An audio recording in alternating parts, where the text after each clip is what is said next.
Olá, pessoal, tudo bom? Boa noite. Estamos Boa aí noite. gerando muito amor no terceiro webinar do Gerando Amor. Estamos hoje muito felizes. Estamos com uma clínica muito querida, que é a Clínica Vida Bem-vinda de São Paulo, tá bom? Quem não conhece a Clínica Vida Bem-vinda, hoje vai conhecer três especialistas da clínica que estão conosco, o doutor Eduardo Midahira. Acertei, né, doutor? Miyadahira, perfeito, Miyadahira. perfeito. Miyadahira, doutor Eduardo Miyadahira. Recém lancei um podcast, a Vida Bem-vinda lançou um podcast que eu publiquei, você já deve ter escutado sobre a doação, né? Mandei nos grupos também, você já deve ter escutado. Estamos também aqui na tela com a Fernanda Afonso, tá bom? Daqui a pouco eu apresento melhor, só estou assim dando uma situada em vocês. E daqui a pouco a doutora Larissa Matsumoto vai entrar, tá? Daqui a pouquinho ela deve estar entrando e a gente já coloca ela em destaque na tela também para vocês conhecerem e usufruírem, né, do nosso webinar número 3, certo? Do nosso programa Gerando Amor, que é sobre doação de gametas, embriões e genética, né? Tô vendo as carinhas de vocês aqui, algumas, outras estão fechadinhas. Oi, Michael, a Grazi, a Lu. Então, estou muito feliz com esse nosso encontro. A Vida Bem-vinda, pessoal. Acho que vocês devem lembrar que o nosso braço social do Nós Tentantes, o Ninho Solidário, ela foi a nossa parceira, né, da segunda edição. Nós estamos indo para a quarta edição, para o quarto ano, mas o Ninho Solidário, ele contemplou um casal da Bahia, que deve estar chegando daqui a pouco, que está aqui também, que foi o Felipe, o Felipe e a Graciete. Eles fizeram FIV com ovos próprios. A segunda edição foi com ovos próprios. E foi a Vida Bem-vinda que fez, né, isso acontecer conosco, com o nosso Tentantes Projeto de Vida, que a gente está indo, como eu falei, para a quarta edição. Agora vai ser em janeiro, casais homoafetivos femininos. A gente contemplou na terceira edição 2 casais masculinos homoafetivos, e a primeira edição foi ovos doados. E assim a gente vai fazendo rodízio, né? Para quem tem problemas, barreiras financeiras, que nem eu já tive. Então, é assim que nasceu o Ninho, né? Então, eu tenho um apreço muito grande pela Vida Bem-vinda. Já o doutor Eduardo é ginecologista e obstetra, especializado em reprodução humana, assim como a doutora Larissa, que vai entrar daqui a pouco. E a Fernanda Afonso, ela é biomédica, especialista em reprodução humana. Mais de 15 anos, hein, Fernanda, com experiência na área da andrologia, né? Então, a gente vai desbravar um pouquinho esse universo hoje. Tem fertileutas, mas também tem biomédica aqui. Então, vocês já se preparem, viu, pessoal? Se preparem que tem umas coisas boas vindo por aí hoje. A gente está só aguardando um pouquinho, as pessoas hoje têm um pouquinho de atraso, né? Nos 2 ou primeiros webinários tinha bem mais gente nesse momento de começo, mas vai ficar gravado, tá, pessoal? Então, por algum motivo ou outro, se alguém não entrar, você sabe que vocês podem depois ver, né? Que a gente vai disponibilizar. E vamos começar o nosso webinar, então. Não é verdade? Daqui a pouco, deixa eu ver se a Larissa, a doutora Larissa escreveu alguma coisa para mim. Tô aqui, tô aqui. Ah, tá aí! Onde você está, doutora? Tô aqui. Então vamos dar o destaque na doutora para ela aparecer aqui embaixo com a gente. Ó, a Priscila Boa não noite, consegue. gente. Oi, doutora, tudo bom? Oi, Tudo Larissa. bom? Aí. Tô descabelado aqui, né? Não está conseguindo entrar. Por isso que eu sempre falo, 7h30 a gente deixa a sala aberta para poder o Diego, que é o nosso, assim, nosso suporte técnico, ajudar, mas não tem problema. Falei com a Larissa, com a Priscila. Pessoal, vamos começar então, tá? Hoje a gente vai ter alguns assuntos específicos para abordar. A gente vai dar ênfase aí numa situação muito que é para a gente que está aqui, né, nesse grupo seleto. Só para os especialistas saberem, tá? Eu vou situar eles um pouco. 70% das pessoas que se inscreveram são pessoas que estão no começo da caminhada, tá? 30% já está aí na caminhada, já faz um tempo, e nós temos vários perfis de pacientes aqui. Só não temos indicados para uma recepção, né, de gametas. Só não temos um perfil de paciente que é o papai solo, que precisa aí do óvulo. A gente só não tem essa indicação aqui. O resto, todos a gente tem de indicação para gametas. Tá? Então, o webinar não tem relação com a outra. Então, a gente está aqui e não tem que se preocupar em, eu perdi a passada, então eu não vou entender essa. Não, a gente tem webinars com as clínicas, com os bancos de óvulos e de sêmen, com o Genomics, e psicólogas e tratamentos complementares independentes, tá? Com assuntos fechadinhos por webinar. E hoje, nossa pauta aqui, a gente vai falar um pouco sobre óvulo, como a gente tem falado, um pouco sobre embriões e um pouco sobre sêmen, tá bom? Que as anteriores a gente não fez ainda sobre o sêmen, e a Fernanda Afonso é a expert nesse assunto. Então, a gente ultra expert.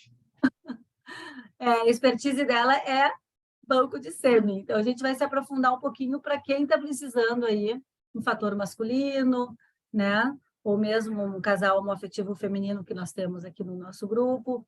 Enfim, a gente, até para um casal hétero, né? O fator masculino é importante. Então, a gente vai desbravar um pouquinho esse assunto hoje também, tá bom?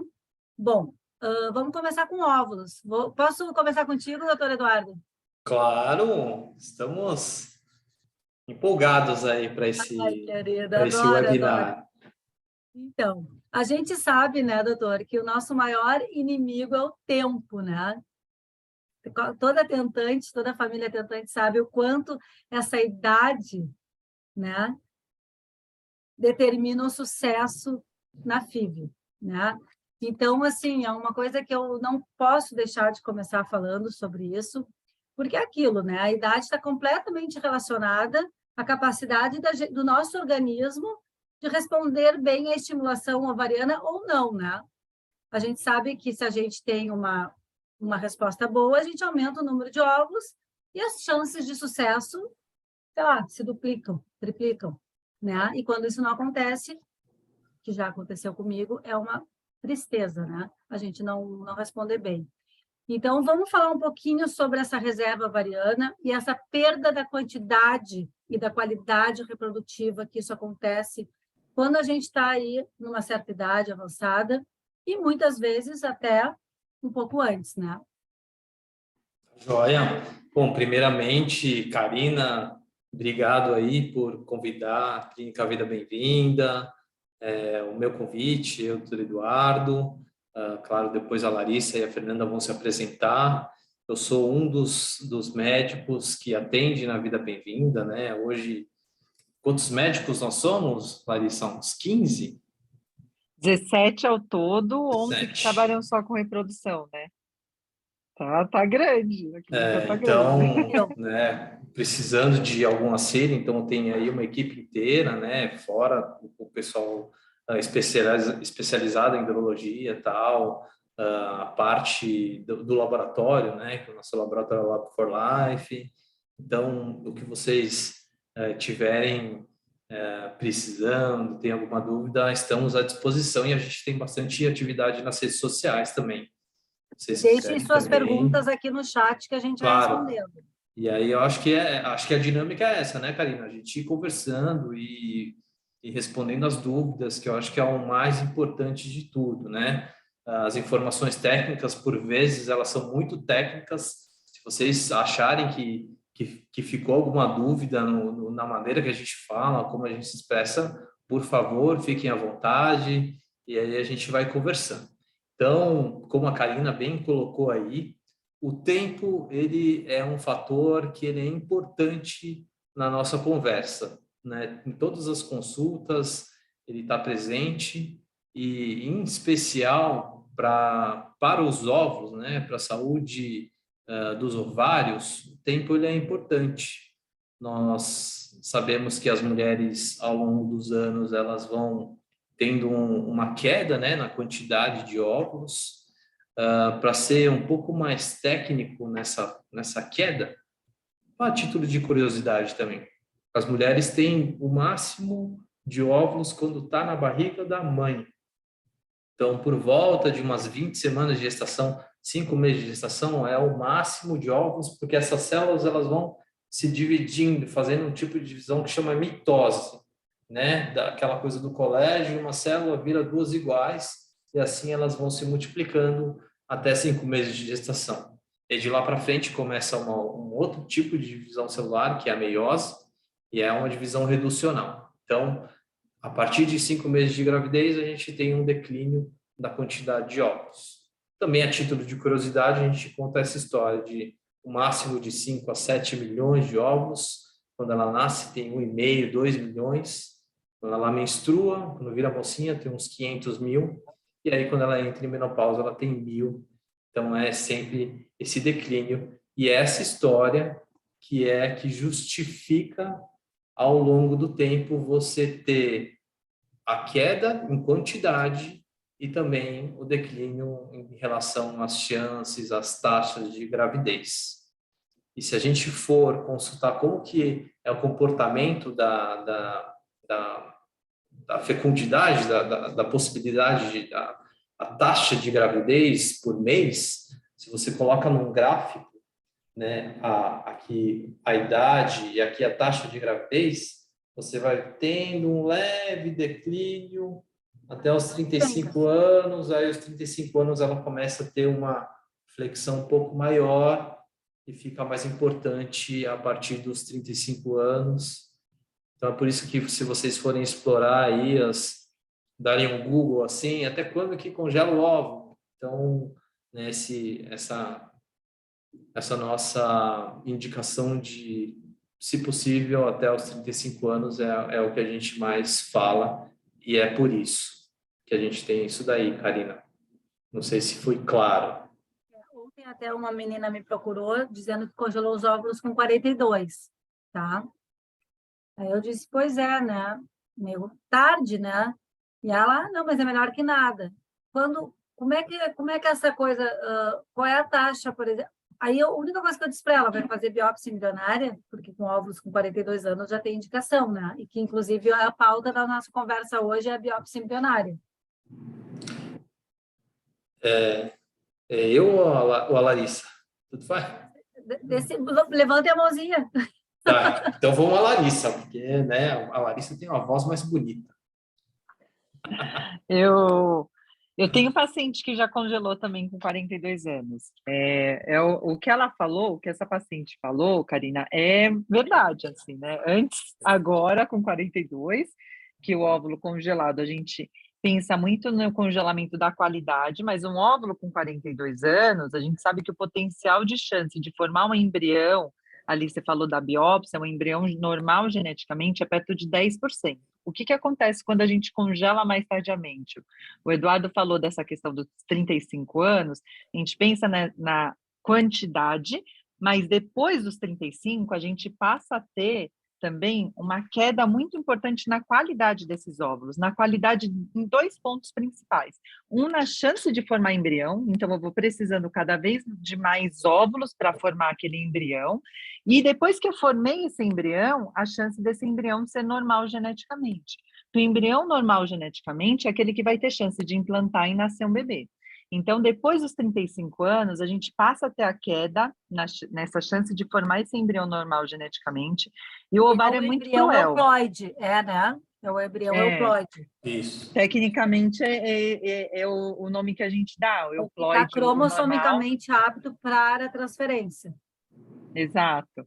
E o aneuploide é o embrião alterado. Esses embriões alterados, ao contrário do que muita gente pensa, que vai nascer um bebê com problema, a grande questão do embrião alterado é que ele não resulta em gestação, na maior parte das vezes, ou ele resulta em um risco muito maior de aborto.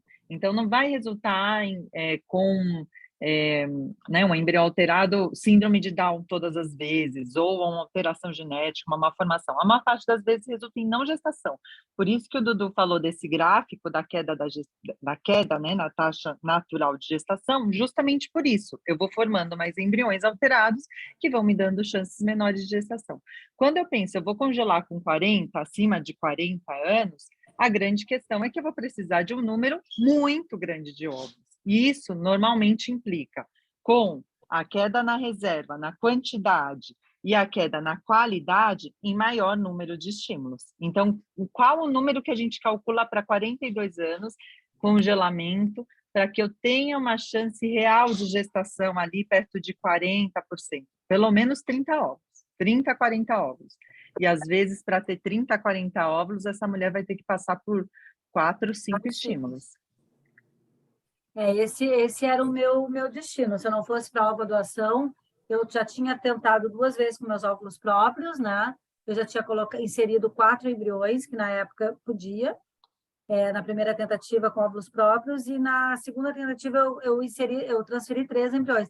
E aí teve uma hora que o meu médico disse, Karina, ou a gente vai fazer vários ciclos e congelar, para mandar para biópsia embrionária, e talvez algum vai voltar, bom cromossomicamente, ou nenhum, por causa da fator idade, 43 anos. O que tu prefere? Ou eu vou te apresentar a ovorecepção, né? Então, eu achei assim, bom, como eu quero ser mãe, eu quero aumentar essa chance, né? E o Pedro, eu me lembro dessa frase dele, dizia, Karina, vamos diminuir o risco de alterações de doenças genéticas, alterações cromossômicas, vamos para a ovodoação, porque além de a gente ter 65% de chance de tu gerar o filho, o nosso filho, essa chance também de ele vir saudável, ele aumenta muito, né? Então, acho que isso foi o que pesou para mim, né? Na hora de abrir o meu DNA, abrir mão da minha carga genética e ver o que realmente eu queria, né? Eu queria esse bebê e de forma mais saudável possível. Então, acho que isso aí é uma reflexão que a gente pode começar, se não fez ainda, né? Às vezes a gente tem uma resistência com a ovorecepção, mas se a gente colocar assim os prós e os contras, a gente está aumentando aí a chance de gerar o nosso amor, né? Que antigamente a gente não tinha essa alternativa, né? Então, acho que vale essa reflexão, muitas vezes até com a ajuda de uma psicóloga, porque essa chave às vezes demora para virar, né, pessoal? E aqui a gente tem várias pessoas que ainda estão se familiarizando, como eu falei anteriormente, e que ainda estão analisando tudo isso. É tudo muito novo, e o novo assusta, né? Posso colocar alguns pontos aqui na discussão, Karina? Essa situação que você colocou aí, uma pessoa que congelou aos 42, é uma situação mais ou menos corriqueira na nossa vida, né, Larissa? Vamos colocar assim, descer um pouquinho o sarrafo, 38, 37 anos, é super corriqueiro, né? E a gente passou lá dos 35, né? E claro, a gente sempre tem essas ferramentas que falam sobre estatística, né? Da possibilidade de você ter, das taxas de gravidez, da quantidade que você tem. E claro, a gente tem todo esse histórico que a gente pode ou não colocar, né? Depende muito do qual vai ser o benefício de ter essa informação. Mas quando a gente está ali dentro das 4 paredes, a estatística ela é uma coisa que pode nortear, mas a gente tá na frente de uma situação que a gente não vai voltar no tempo, né? Então, muitas vezes, né, aquela opção, né, se a pessoa não quer agora, se ela quer para frente, mas ela quer ter essa alternativa para o seu futuro, às vezes essa é a alternativa, né? Congelar ovos, congelar embriões, congelar o sêmen. Então tudo isso para se considerar. Às vezes a pessoa não tem nem a capacidade de chegar nesse número, mas o fato dela ter feito o que ela poderia fazer é uma coisa que é o melhor que ela pode fazer naquele momento. Porque o que acontece, eu acabei de atender um caso assim, uma paciente de 47 anos, ela já tem 2 filhos, mas ela está num relacionamento novo. E essa pessoa não tem filhos. Então, ela veio conversar sobre alternativas que ela tem, né? A gente ventilou a possibilidade de congelar ovos, falando tudo esse histórico que a Larissa falou, da quantidade que seria necessário, da luta que ela ia, da jornada que ela ia ter que enfrentar, né? A gente sempre está junto nessas jornadas, mas é bom a gente saber o que está pela frente. Mas muitas vezes o melhor que a gente pode fazer é fazer para chegar lá na frente e olhar lá para trás e falar assim, eu fiz o meu melhor, então eu estou tranquilo. Fernanda, queres dar uma contribuída? Sim, e naqueles casos os quais o casal ele já tem um relacionamento já estável, ela com 38 anos, só que não pensa em ter filhos agora. Ela congela óvulos ou ela vai congelar embriões? Ela está num relacionamento estável, mas aí ela pensa, eu posso congelar óvulos e embriões? E se eu me separar depois? Pelo menos eu tenho meus óvulos congelados ali e não utilizo os embriões, né? Nós tivemos um caso semelhante a esse, e ela estava em dúvida se ela congelava óvulos, se ela congelava embrião com o atual marido, já estavam casados há 11 anos, mas ainda não sabiam se queriam, né, ter o bebê, e estavam decidindo isso com o médico. Então, eles passaram lá no laboratório para fazer os exames masculinos para a investigação da fertilidade dele, e ela acabou confidenciando com a equipe, enquanto o homem colhe a amostra seminal, a paciente fica na recepção, e por vezes essa paciente ela é muito comunicativa. E ela acaba falando, olha, eu estou em dúvida, o que você acha que eu faço? E as meninas já passam, olha, é melhor conversar com o seu médico. Ela falou, porque eu penso em congelar ovos, eu já estou com 38 anos, mas eu posso congelar embriões também. Mas e se eu separar depois? Eu não vou ter mais óvulos, eu posso separar com 42 e se eu não tiver mais óvulos, né? Há essa possibilidade também. São questionamentos, né? Como eu falo, essa caminhada é muito difícil, né, pessoal? E ainda a gente se depara com muitas situações. E muitas situações que são novas, que a gente nunca entrou na fila, que nem eu falei no primeiro webinar, a gente nunca pegou uma senha e disse, papai do céu, eu preciso viver essa jornada de paciente infértil. Eu preciso, eu quero muito. A gente não idealizou isso, a gente tem que reescrever tudo, uma nova história, entende?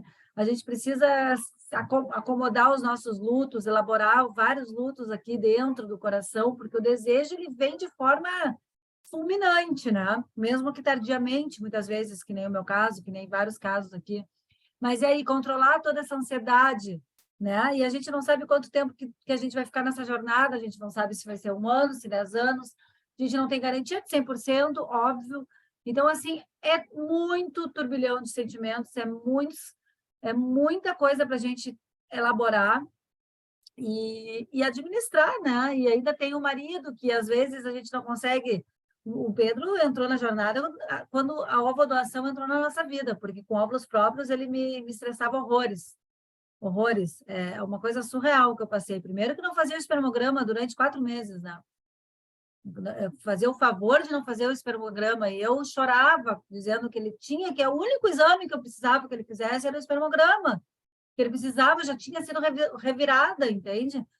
E aí depois o coito programado foi difícil pra caramba também, foi o namoro programado para mim foi a pior parte. Então, assim, são muitas coisas que a gente vive até chegar esse bebê em casa. Depois, graças a Deus, a gente deixa tudo para trás, sabe? Se quiser ou ajuda, que nem eu estou fazendo, né? As pessoas a trazer esse universo, assim, dar voz a tudo isso e luz.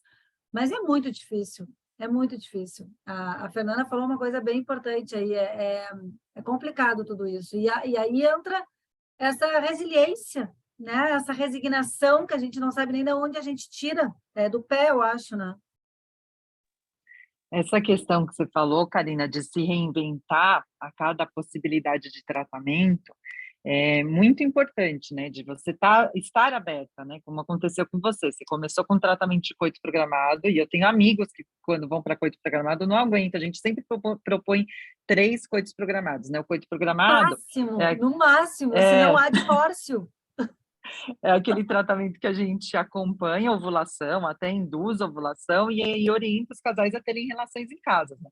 Só que relações em tal período, em tal hora, daqui 36 horas de novo, relação. E eu tenho casais de amigos médicos que falaram: olha, Letícia, voltaram depois e falaram assim: não quero nem inseminação, eu quero partir direto para fertilização in vitro, porque no coito programado a chance é de 10, 12%, na fertilização é 50%. Pelo amor de Deus, ficar tentando aqui 10, 12%, estressando, virando mecânico, né? Uma coisa que é para ser prazerosa. Então, passou do coito programado, vai para fertilização in vitro, vai para fertilização in vitro, às vezes o resultado não é como a gente espera, 1, 2, 3 estímulos, e aí estar aberto para a possibilidade de receber óvulos. Tem que estar muito aberto a isso mesmo, essas reinvenções que acontecem durante o tratamento, porque eu sempre falo para as minhas pacientes, é importante a gente, né, como latinos, a gente se apega muito à parte genética, mas o desejo de ser mãe supera tudo isso, mas a pessoa tem que se dar a oportunidade de pensar nessas outras etapas do tratamento, né? Tem que saber que existem outros caminhos, nem sempre é o caminho que a gente pensa em seguir logo que né, entra na jornada da infertilidade. Sempre que você entra na jornada da infertilidade, você pensa, vou engravidar com coito programado, com inseminação. Todos os casais que entram pensam em engravidar da forma mais natural possível, com menos medicação. Todo mundo que faz FIV não faz FIV porque quer, olha, eu quero fazer fertilização in vitro para ter meu filho. Não, faz FIV porque realmente precisa. Quem vai para recepção de óvulos, recepção de sêmen, porque realmente precisa. Então, precisa estar... É bom que conheça todas essas possibilidades de tratamento, porque quando você tem informação, isso facilita a aceitação, né, e conversa com o parceiro, que muitas vezes eu vejo que a ovorrecepção não parte muitas vezes da mulher que não deseja, às vezes é o marido que não lida tão bem com isso. E hoje a gente tem, né, explicação epigenética, a gente sabe que muitos dos nossos genes, eles são moldados de acordo com o ambiente intraútero, o ambiente de educação, a música que a gente ouve na gestação, sono, tudo isso já vai moldando ali esse bebê, né, educação que vai dar. Então, um embrião que desenvolve no seu útero é diferente do embrião que desenvolve no meu útero, mesmo que venha da mesma origem genética. Então, queria saber, inclusive, agora a gente falando desse avanço da ciência incrível, né, que possibilita a gente gerar e ter o nosso filho em casa, realmente é uma possibilidade real, né, que eu chamo a ovorecepção. Como que funciona para o pessoal saber a ovorecepção na Vida Bem-vinda? Fala o Dudu, que é o chefe. Ele é o cara da ovodoação na Vida Bem-vinda. Ele é. O Opa, Dudu desculpa, é o estava cara. mutado aqui. Estava O negócio mutado. é levantar, assim. Opa. Adora Não, o assunto. eu gosto muito do tema, né? Eu me interesso, então me candidatei para estar com uma equipe. Nós temos uma equipe, né, que é direcionada só para esses tipos de tratamento, alvo doação, alvo recepção, né? As meninas que são candidatas a doar, as meninas que são candidatas a receber, aqueles casais que também precisam de um útero de substituição ou barriga de aluguel, né? Um nome mais conhecido, né? Daqueles casais também que a gente tem também o pessoal que usa o banco de sêmen, tem a Fernanda aqui, que é super especialista nisso. Então, esse grupo ele é voltado para esses tipos de tratamento. Então, a jornada sempre começa com a indicação, né, médica. Então, o médico, por qual motivo que for, ou aquele casal que realmente nós vimos que depois de muitos tratamentos, o fator ovariano, né, os óvulos, eles são um fator que está dificultando demais, né, a gente seguir adiante, ou eventualmente aquele casal que não tem óvulo, eu estou dizendo os homoafetivos masculinos, né? Então, eles precisam, nessa jornada, receber óvulos, né? Ou por algum outro motivo diferente, sei lá, um casal que vou colocar uma Menopausa precoce, né, doutor? menopausa precoce, que também é uma necessidade, porque, né, tem dificuldade em obter óvulos, ou eventualmente, sei lá, uma situação super rara, mas, sei lá, paciente que tem uma doença, né, que é genética e que tem uma chance grande de passar para um filho, pode também fazer uma doação, né? Nós temos aqui no grupo pacientes oncológicos, tá? Também. E também, Precisa. né, por que esse grupo é interessante? Porque muitas vezes faz quimioterapia e a quimioterapia pode comprometer a saúde dos ovários. Então, né, depois da quimioterapia fica com baixa reserva ovariana e aí muitas vezes acaba tendo essa jornada também. Enfim, indicação médica, né, da ovo-recepção, receber óvulos doados.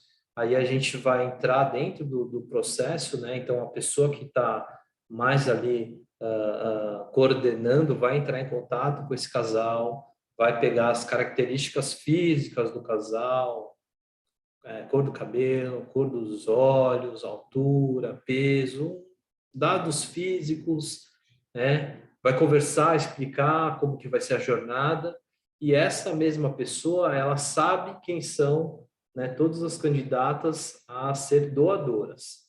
Então, ela tem esses dois grupos, né, de pessoas, as candidatas a doar, as candidatas a receber, e quando ela vê faz a combinação, né, ela vê que tem aproximação física, né, a gente chama de fenotípica, pode incluir a tipagem sanguínea, ela vai, né, voltar a falar com o casal e falar, olha, nós temos esse perfil, né, eu queria que você olhasse, então essas pessoas que são candidatas a doar óvulos, elas também preenchem um questionário onde coloca todos esses dados, elas passam por uma consulta com um médico, faz uma avaliação da reserva ovariana, né? Eu não sei se todo mundo está habituado com esse nome, a reserva ovariana é um conceito que a gente usa muito em reprodução assistida e diz respeito a saber mais ou menos a quantidade de óvulos, dois métodos principais, o antimileriano e a contagem dos folículos antrais.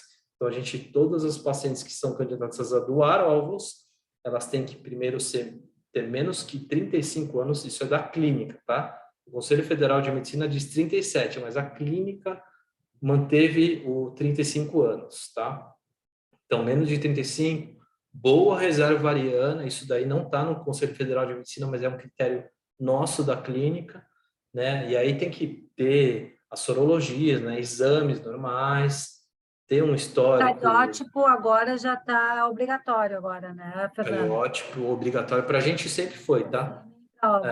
E aí a gente, né, passando por essa avaliação, aí a gente chega nesse match, né, dessa combinação. E aí, tendo isso, se o casal que é candidato a receber aceitar esse perfil, depois de avaliar, né, aí a gente começa o tratamento em si. Então, é assim que funciona a ovo doação e a ovo recepção na clínica. Doutor, esse casal receptor, ele fica com a metade dos óvulos, certo? É uma compartilhada, né? É a ovo recepção compartilhada, no caso, que você está explicando. É um modelo que pode acontecer, né, ao compartilhado. Existem alguns casos em que a doadora ela pode doar todos os óvulos que tiver. São dois modelos possíveis. Hoje eu tive uma das meninas, das famílias que estão aqui, pediu para eu falar sobre a ovodoação entre famílias, né? Família, né? Até quarto grau, a parental, que agora com a nova resolução é feita. Por que ela perguntou isso? Porque a filha tem 21 anos. Então, hoje já a filha pode ser doadora, né? É uma coisa nova isso. Na minha época, nunca existiu, porque eu tenho uma irmã de 24, né? Que poderia ter sido minha doadora na época, mas isso não era permitido em 2017, quando eu estava aí fazendo a doação, né? Sim, é uma coisa nova, né? que veio aí, acho que meados do ano passado, e eu gostei, né? Acho que já é uma posição pessoal, né? Então, parentes de até quarto grau, né? Isso é uma posição jurídica. Toda vez que você tem uma, por exemplo, irmã é segundo grau, porque você tem que ir para sua mãe, que é direto, e aí desce para a irmã. Então, até quarto grau é prima, né? Para ficar mais prático. Então, é possível, né? Eu fiz, eu teve um caso, ela está grávida, tá para nascer. Então, eu adorei. Eu gostei. É muito saudável. Claro que tem que acomodar isso dentro da família, né? Tem que dar voz a essa combinação toda, né? Eu acho que tem que ser bastante conversado, claro, mas pega aí os casais homoafetivos masculinos, os dois casais que ganharam agora o Ninho Solidário, né? A terceira edição, se beneficiaram os casais de meninos, né? A gente tem aqui o pessoal, tem 3 casais homoafetivos masculinos aqui. Eles simplesmente precisam, além do óvulo, ele precisa do útero de substituição, né? Então, tem toda uma regra aí, né? Tem que ser de um lado, por causa da como é que é? Consanguinidade, né? Eu queria que vocês explicassem isso um pouco, porque às vezes é confuso, tem que ser a doadora de um e a barriga solidária de outro lado, né? Para não haver essa interferência. Larissa? Você não pode usar a família de quem você vai utilizar o sêmen. Então, quando você vai utilizar o banco de os óvulos de parentes, né? Você não pode usar, por exemplo, escolhe um deles que vai passar por tratamento e não pode utilizar o familiar desse mesmo que vai utilizar os óvulos. Você usa o familiar do outro. E aí, eu tô com um tratamento recente também, que é uma sobrinha que fez o tratamento para elas, já tem filhos, fez o tratamento para elas. Uma coisa que você falou, a família tem que estar confortável, uma coisa que a gente sempre pede para proteção, assim, até do ponto de vista psicológico, é a avaliação psicológica de todos os envolvidos. Então, a gente pede, por exemplo, se ela é casada, pede a avaliação da mulher, do marido, dos envolvidos ali, né, do casal, e pelo Conselho Federal de Medicina, a última resolução, para útero de substituição tem a necessidade de já ter tido filho e precisa passar por essa avaliação psicológica também. Então, a gente já pedia na clínica, né, quando a gente tinha casos assim, a gente tinha um ou outro caso que judicializou quando não era permitido, né, pelo Conselho Federal, e eu tive um caso de um casal que era do Texas, que tinha feito tratamento com um sêmen do irmão no Texas, que lá já era permitido utilizar o sêmen dele, aí ele era carioca, ela era norte-americana, e eles faziam um tratamento com o sêmen dele. E aqui no Brasil, quando eles vieram para tratar, não era permitido, mas eles voltaram e fizeram um tratamento lá, com ovo, recepção e o sêmen, porque ela já tinha 43 anos na época, e o sêmen do irmão. Mas eu vejo, Karina, sabe o quê? Com casal homoafetivo masculino, os meus casais recentes eles, o útero de substituição, né, tem que usar parente, né, na maior parte das vezes, quando não tem nenhum parente apto, a gente precisa pedir autorização para o CREMESP, e isso, assim, os meus últimos casos foram muito burocráticos, o caso que eu recebi o beta-HCG agora, eu estou desde abril esperando, porque a mãe era hipertensa, já 70 e poucos anos, a outra tinha 60 e poucos anos, mas as irmãs tiveram pré-eclâmpsia, a outra teve aborto de repetição, ninguém poderia fazer útero de substituição. Então, entramos no CREMESP pedindo para que uma amiga que tinha se disponibilizado para eles engravidasse. E fiquei desde abril esperando. Autorização, né? Aí pedi autorização. E hoje, pela regulamentação, esses casos, ele abre mais possibilidade para isso. Mas é muito difícil, viu? É bem burocrático. Eu estou com outro casal em julgamento lá, que eu estou para ir essa semana, mas assim, eles falam, né? A gente coloca como prazo, quando você pergunta pro pessoal lá, né, que média 3 meses, quando você submete o projeto, o processo, né, de autorização pelo Comitê de Ética, em média 3 meses, mas vai mais tempo. Falando em média, uma das dúvidas mais frequentes de nós tentantes, né, e isso é geral, é quanto tempo que a gente tem aí de espera para achar essa doadora compatível, né? Qual é a média real de vocês lá da Vida Bem-vinda? Vocês têm um curto período por ter digamos, muitas doadoras que se prontificam, enfim. Como é que é essa espera que deixa a gente bem louca? Se espera. É igual quando você faz o tratamento, né? Transfere o embrião, faz o namoro programado, faz a inseminação e está esperando o beta-HCG, né? Cada dia parece que demora um ano, né? Você vai, né? Parece que não passa a hora, né? Quero fazer meu teste. Mas Karina, a gente depende muito do perfil, né? Então, a gente tem que olhar para a nossa população, para a população brasileira. Então, os perfis que são menos comuns vai ter uma chance. Depende, por exemplo, vocês, porque vocês são muitos médicos e muitos orientais, né? Vocês devem ter muitos óvulos de doadoras orientais aí na Vida Bem-vinda. Esses dias eu fiz uma procura por uma moça que não achava, em hipótese nenhuma, uma oriental. Eu nem sei como não me lembro se ela tinha descendência coreana, chinesa, japonesa, mas ela disse, Karina, qualquer olhinho puxado eu estou dentro, entendeu? E aí eu fiz uma busca em todas as clínicas filiadas na nossa plataforma e vocês tinham. Aí eu já passou na minha cabeça que é porque vocês têm muitos médicos, né, orientais, então isso aí facilita. É mito ou é verdade? Eu acho que pode ter não sei te dizer exatamente, mas acho que pode ter aí uma certa atração, assim. Mas, assim, Karina, vou dizer uma média geral, né? Em geral, 1, 2 meses, a gente consegue. Olha isso, que Para os bom. perfis mais comuns, né? Agora, perfis raros, aí é mais difícil, né? Oriental é difícil. Um perfil tipo a maioria de nós aqui que eu estou vendo e que eu conheço é bem brasileira, né? Não tem assim. Se for o perfil do comum brasileiro, aí a gente Agora, e 1, 2 aquela meses. loira de olho azul bem clara, assim, aí tem que vir até o sul. Aí a gente. Já é específico, né?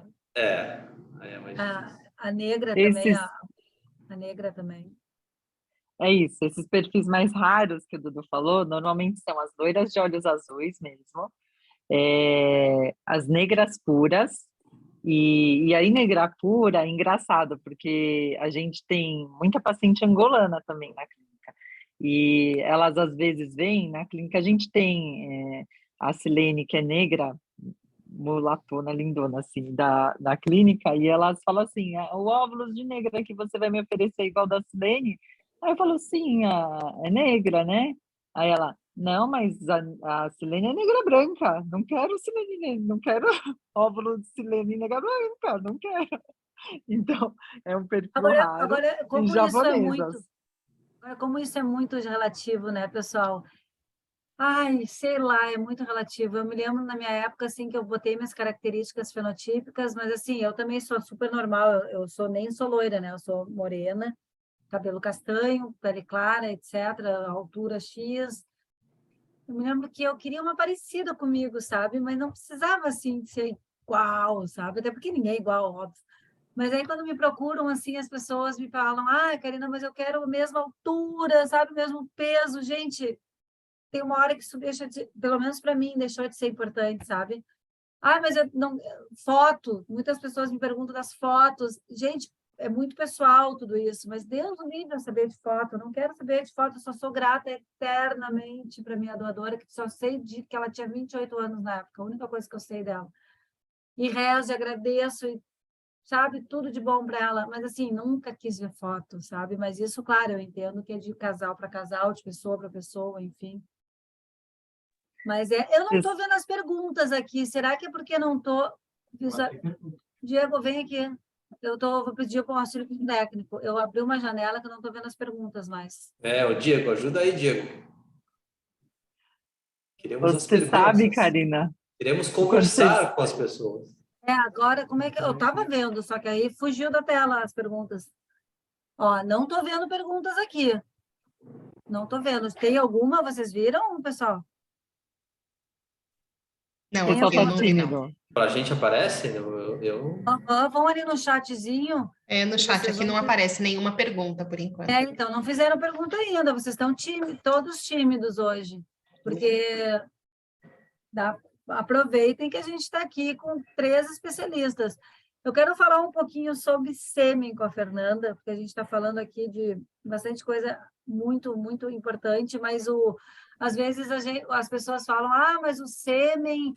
Gente, só existe um embrião se existir um sêmen, um espermatozoide e um óvulo, senão a gente não forma embrião, né? Então, assim, são coisas que são importantíssimos, né? Não tem nada de coadjuvante o sêmen, porque esses dias uma moça me disse, não, mas o óvulo é mais importante. Não, a gente precisa do sêmen para gerar um embrião, né? Senão a gente não consegue gerar.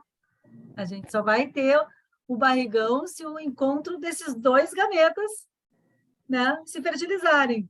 Então, eu queria que a Fernanda me falasse um pouquinho do sêmen, e também dessa escolha, por exemplo, do doador ideal, que é difícil a gente achar uma doadora de óvulos, e também é difícil achar um doador de sêmen, e para isso existe um painel genético. Me explica um pouquinho, vamos explicar um pouquinho para o pessoal aqui, que é a primeira Combinado. webinar que a gente vai falar de sêmen hoje.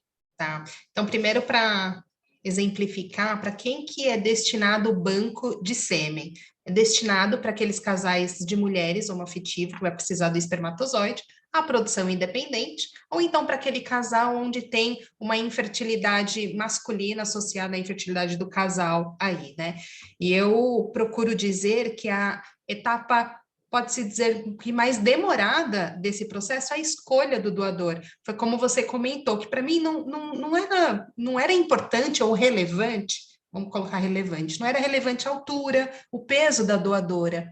E, por vezes, quando se tem aquele casal que tem o fator masculino ali de infertilidade, eles pegam muito com a altura e isso filtra muito os perfis de doadores, né? E acaba diminuindo muito ali a escolha. Então, a escolha do doador ideal vai depender muito da característica do que o casal, do que a paciente ela está procurando, né? As características físicas. E existem também aqueles perfis que são mais raros, principalmente os negros.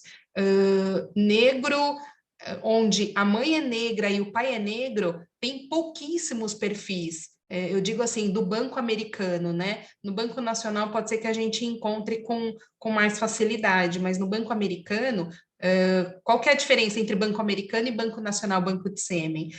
No Banco Nacional, que são os doadores brasileiros, no perfil de seleção, você não consegue, por exemplo, ver foto dos doadores, né? É um banco, a seleção é estritamente anônima, a paciente, o casal não pode ter acesso a nenhuma informação desse doador, ela só vai ter acesso às características fenotípicas, como, por exemplo, cor do olho, cor do cabelo, tipagem sanguínea, o tom de pele, hobby, nível de escolaridade. Já no banco internacional, é possível ver até foto do doador na fase de criança e adulto também no site. E, além de ver foto, existem alguns perfis abertos, os quais, quando a criança completar 18 anos, é possível ter acesso a algumas informações desse doador, como, por exemplo, o último endereço que ele residiu, o nome completo, data de nascimento desse doador, mas não são muitos perfis nessa condição. Não são todos os casais, todas as pacientes que optam por esse perfil de identidade aberta, principalmente casal onde tem o fator masculino ali, não quer absolutamente contato no futuro, né? Porque quer manter esse sigilo no futuro.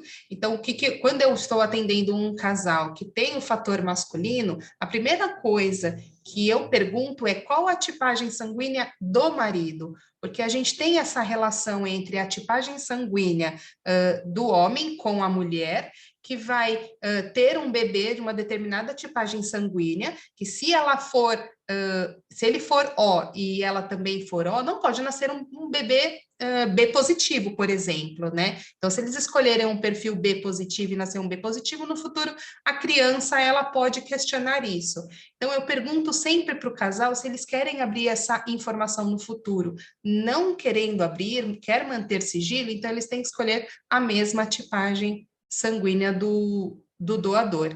E depois disso é buscar pelas características físicas, né? Que aí fica mais restrito ainda. Tem a possibilidade da gente fazer um face matching ali, com as características do homem ou as características que elas buscam. A gente entra com um programa e o site ele vai buscar um perfil com as características mais próximas do que eles buscam. Nós temos uma lâmina, Diego, tu pode colocar para nós, dividir na tela aqui a lâmina, sobre exatamente isso que a Fernanda está falando. Daí você pode, quando aqui tiver na tela... o funil, né? Que é o funil de seleção do doador. Falando em seleção... Aí você pode falar, porque ele vai deixar na tela e você pode falar em cima, tá bom? Tá, combinado. É muito criterioso essa seleção de doador no Banco Americano. Aproximadamente 1% dos candidatos à doação, eles passam no processo de seleção. Por quê? Inicia-se primeiro com um questionário. Esses candidatos à doação, eles precisam ter entre 19 e 38 anos. Então, na primeira etapa, eles preenchem um formulário ali com as características físicas, algumas condições de saúde. Depois, eles fazem uma visita lá no banco de sêmen para fazer uma coleta de sêmen. Nessa primeira coleta de sêmen, muitos já são descartados, porque eles buscam perfis de doadores com qualidade e quantidade de espermatozoides acima de pelo menos 20 milhões de espermatozoides, né? Para que tenha aí um número grande de espermatozoides para o tratamento. Então, na primeira visita, quando eles escolhem a amostra seminal, muitos já são descartados. Então, aí na segunda visita que eles vão ao banco, eles passam por uma consulta médica, eles assinam um termo de consentimento, e nesse termo de consentimento, eles precisam consentir que, uma vez sendo efetivo no banco, eles precisam absolutamente sempre atualizar em relação a endereço, se há mudança, condições de saúde, qualquer condição de saúde que aconteça na família, como, por exemplo, um diagnóstico de câncer na mãe, no pai, e eles fazem uma entrevista com esse doador, buscando informações de histórico médico de até 4 gerações. Eles fazem perguntas sobre ele, os pais, os irmãos, os avós, os tios, os primos, né? E tem um formulário extenso histórico médico e genético desse doador. Então, ele assina esses termos dizendo que eu ficarei disponível quando vocês precisarem de alguma informação minha e eu sempre vou atualizar o banco. Eles têm avaliação médica, tem também agora, desde 2018, a análise de teste genético, a análise genética desses doadores também. No Banco Americano sempre foi obrigatório o cariótipo, vocês estavam falando sobre a análise do cariótipo, né?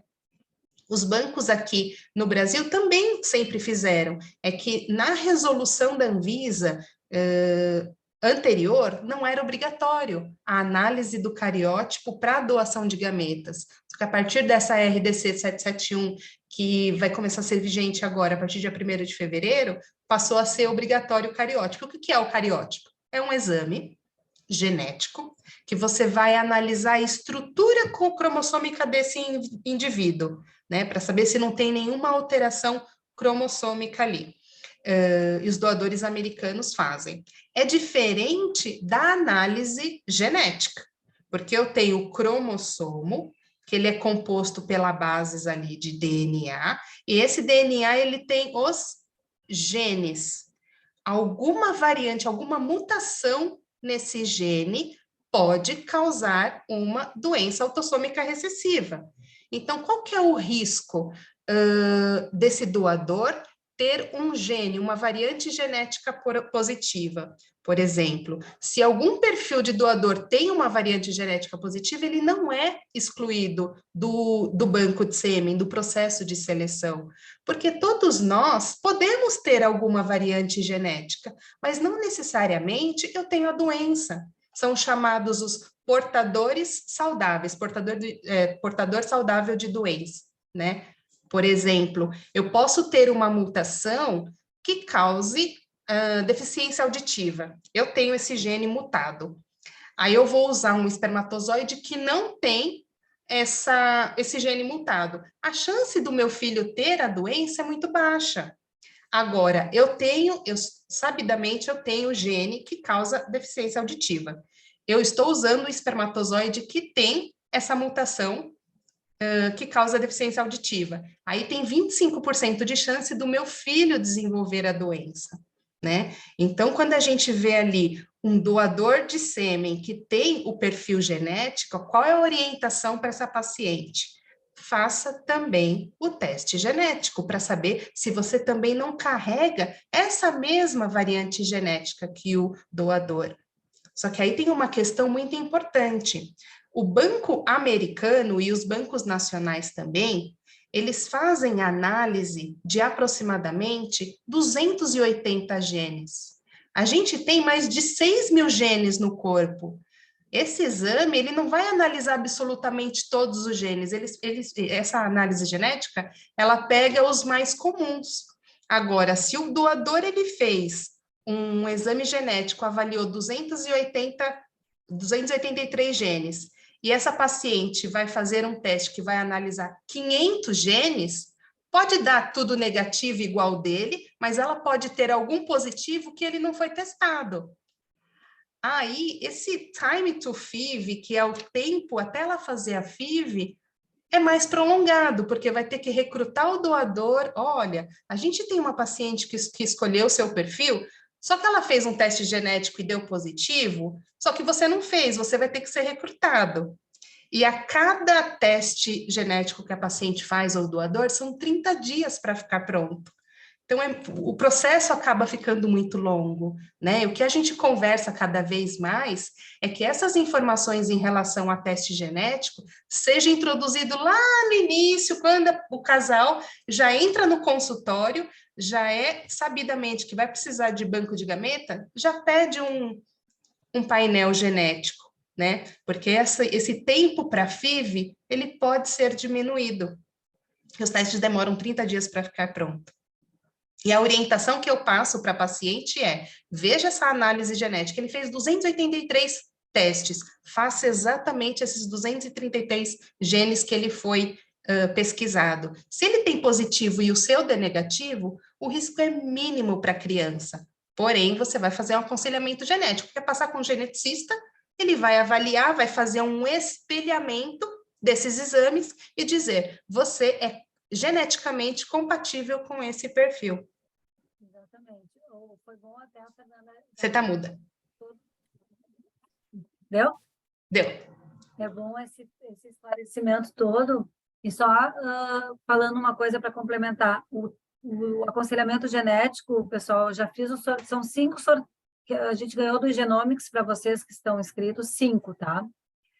Já fiz uma live e sorteei 3.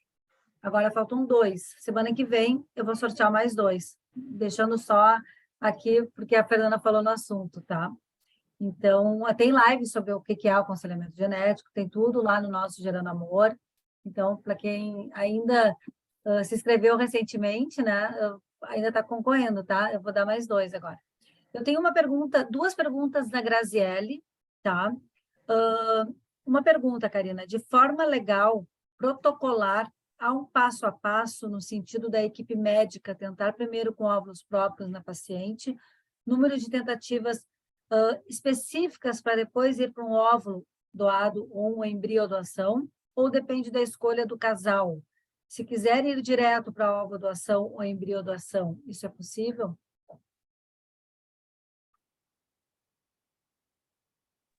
Quem que vai responder? Quer responder, Lari? Por favor. É possível. Aqui eu não vejo tão comum isso assim, casal que venha partindo direto para recepção de óvulos.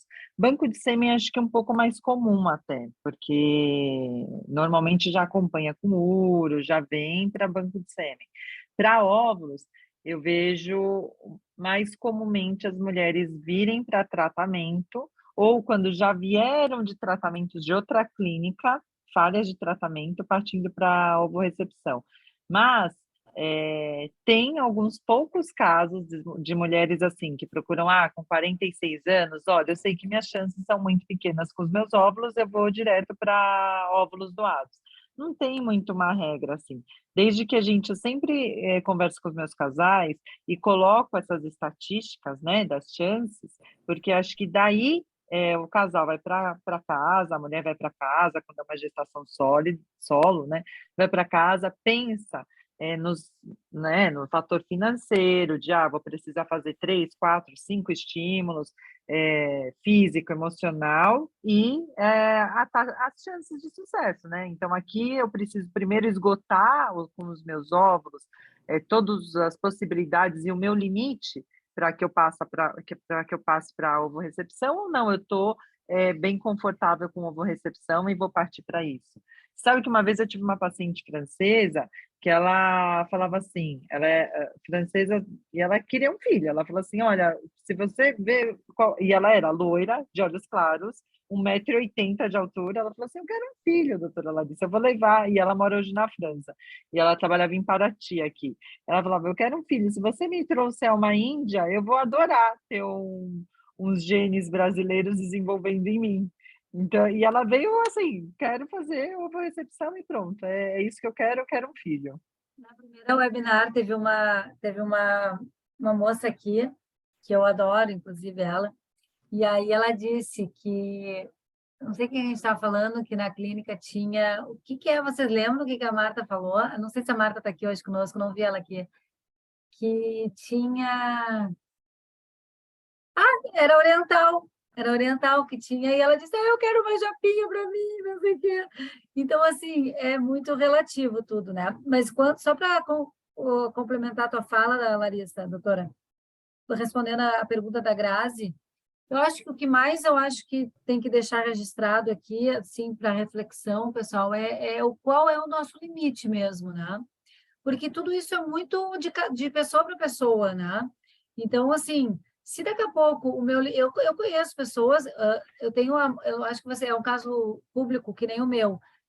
Quando eu participei do Fantástico, né, nós somos o primeiro casal na ovodoação no Brasil, né, a falar abertamente em rede nacional, Pedro. E a Amanda,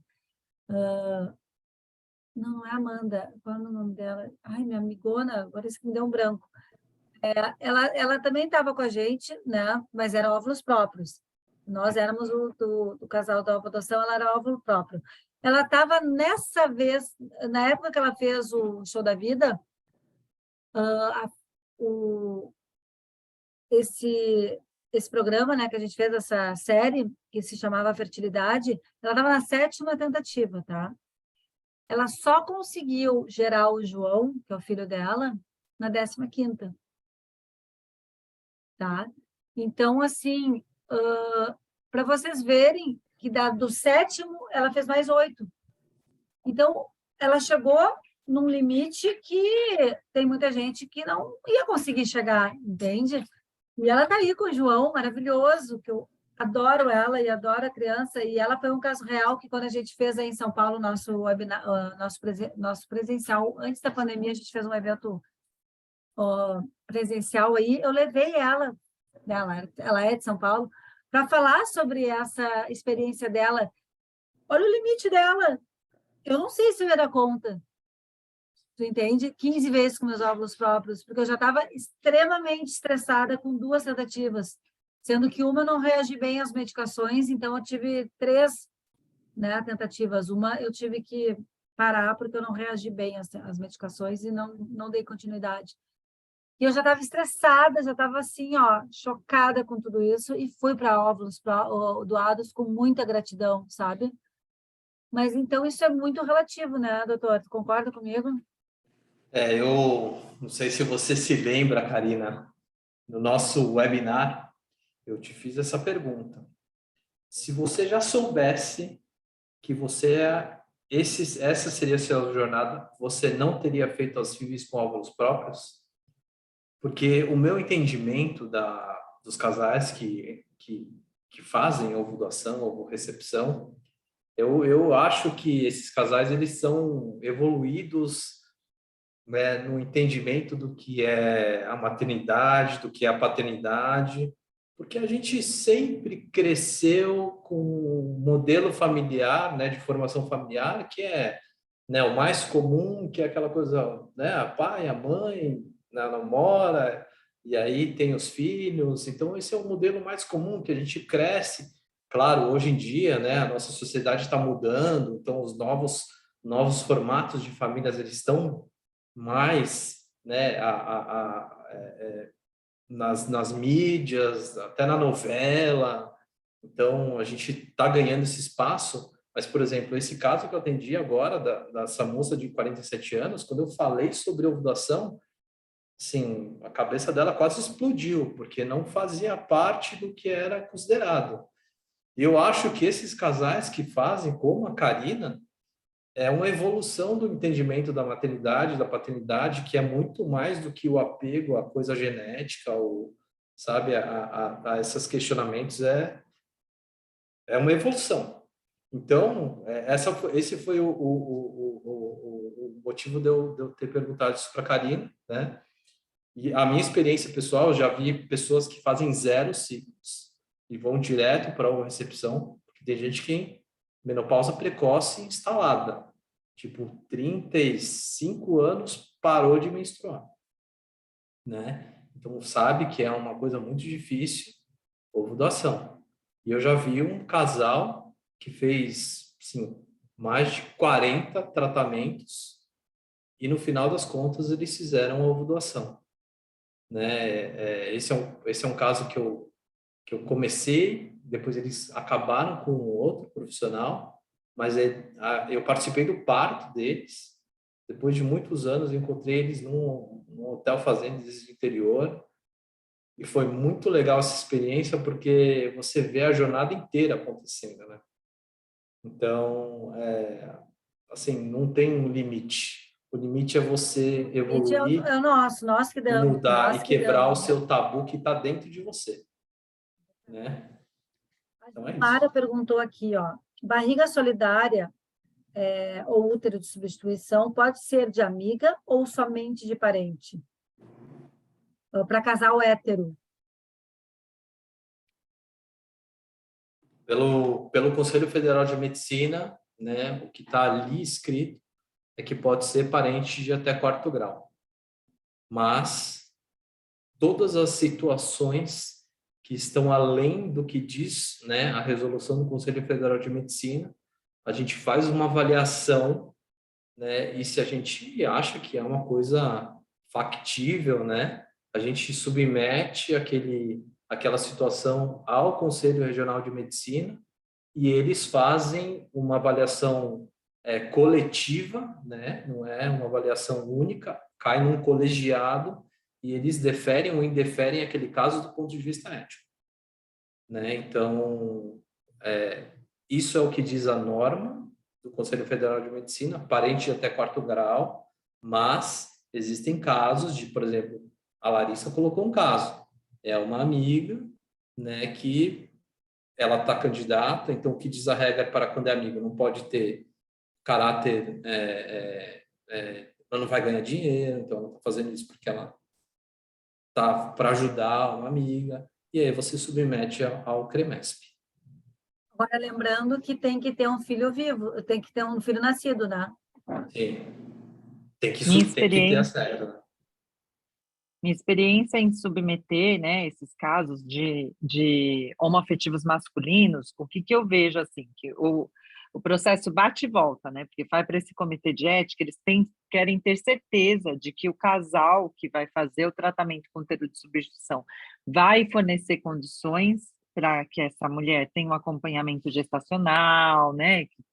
Então, normalmente, quando a gente já entra com o processo agora, a gente já entra com a justificativa do que por que os familiares não podem ser, né, e por que essa amiga vai ser, que realmente não tem ganho financeiro, né, os casais assinam os termos lá de que não tem uma questão financeira envolvida com a paciente que vai para o útero, que vai fazer a gestação por eles, e essa carta de compromisso. Então, a gente já está entrando com isso tudo para tentar não bate o processo e volta.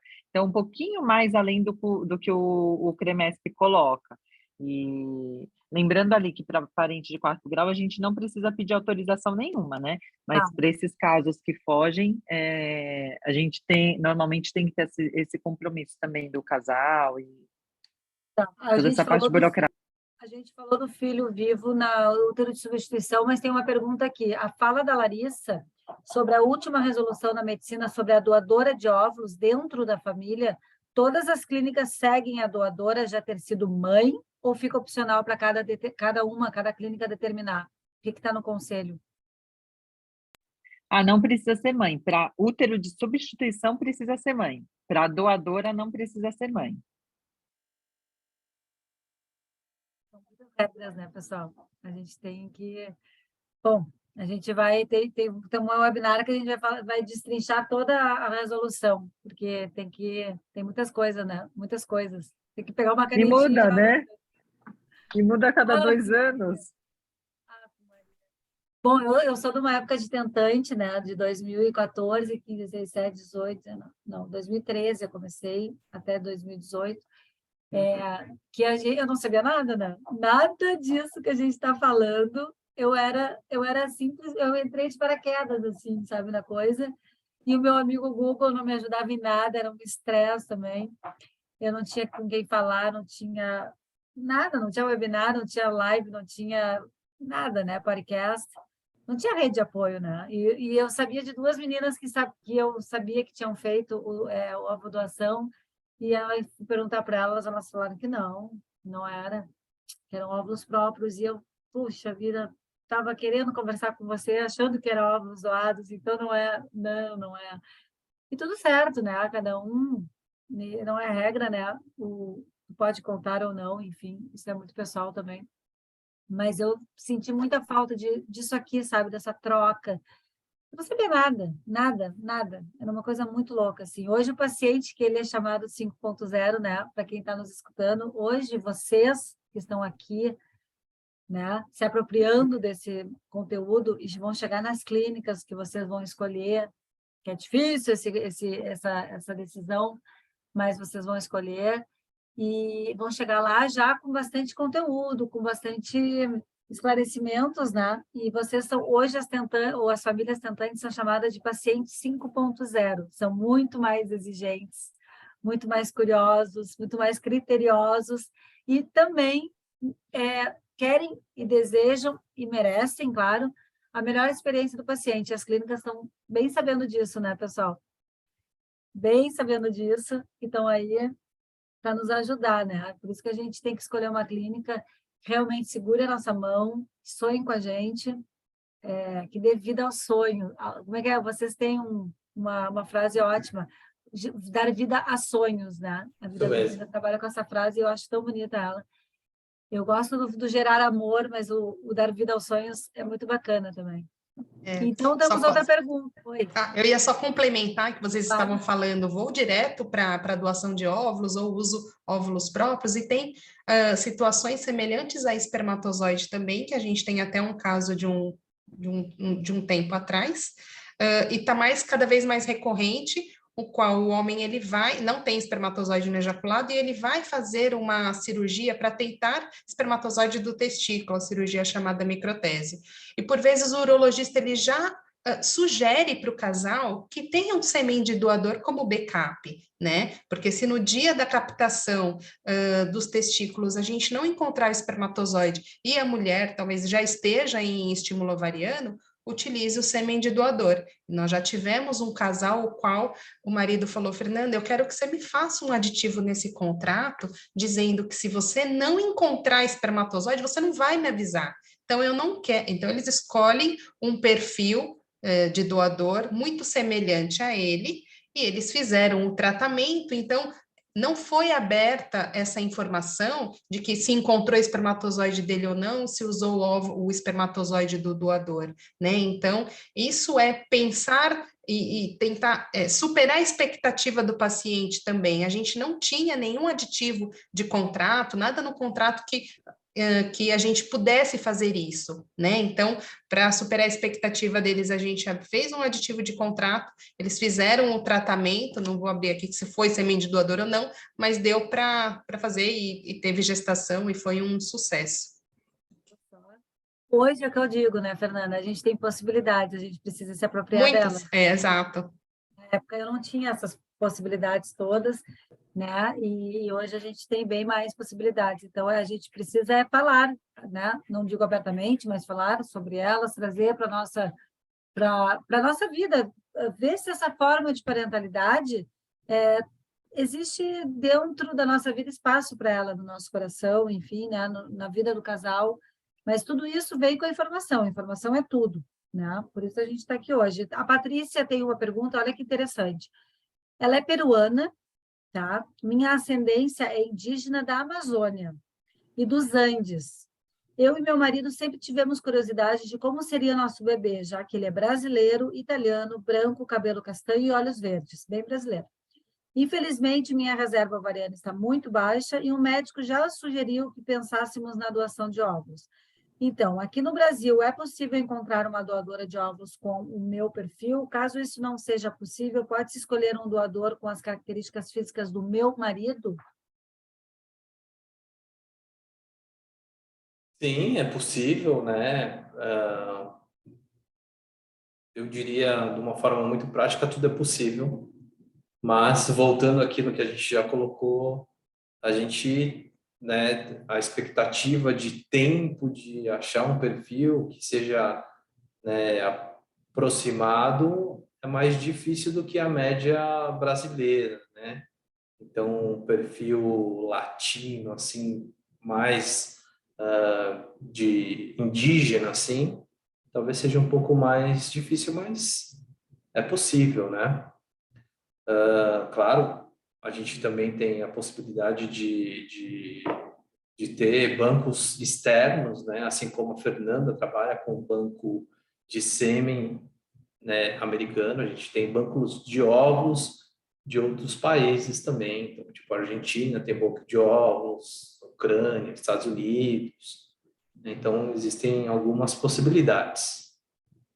Nós, inclusive, pessoal, agora que o doutor falou sobre isso, nós temos uma webinar com o Banco Internacional, o IBank da Argentina, que é afiliado na nossa plataforma, né? Então, também é uma outra possibilidade, né? Que também na minha época não tinha. Então, como eu falo, trazer todas as possibilidades e analisar, né? Seja qual for o perfil de família que vocês querem construir, analisar. Ah, eu quero chamar minha companheira, vamos analisar todos os fatores e vamos ver o que é que melhor se enquadra dentro da nossa história. Vou trazer meu marido, vou trazer meu companheiro, vamos lá, né? A mamãe solo vai tomar as decisões dela também, papai solo também, e a gente precisa trazer as possibilidades para dentro da nossa jornada e analisá-las, né? Nós temos lives com todas as clínicas. Hoje mesmo, no nosso WhatsApp privado, eu mandei a live que eu fiz com a Vida Bem-vinda.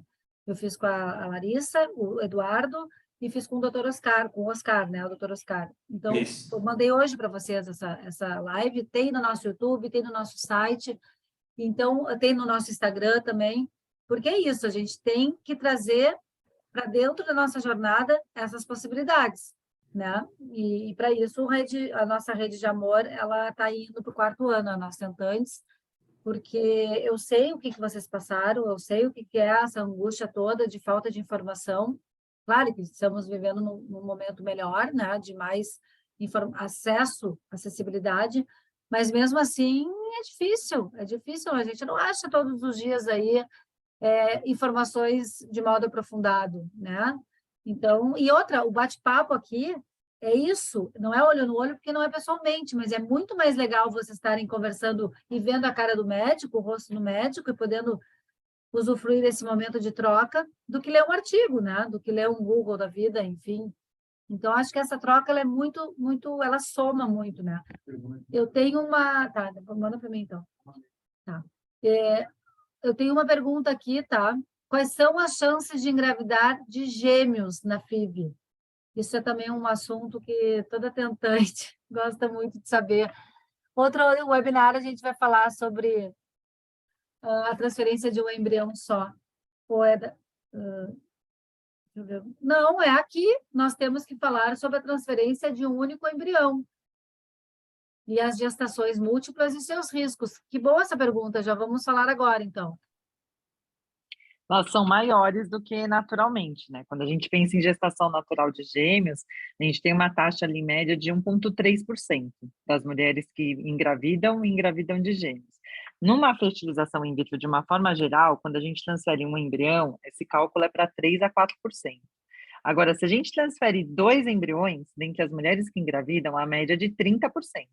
Então, a grande questão está nisso, entre transferir um embrião, e aí o embrião biopsiado também, porque tem a manipulação, também aumenta o risco, ou transferir 2 embriões. Então, quando a gente transfere 2 embriões, se forem biopsiados ainda, essa taxa de gemelaridade, quando a mulher engravida, chega a 50%.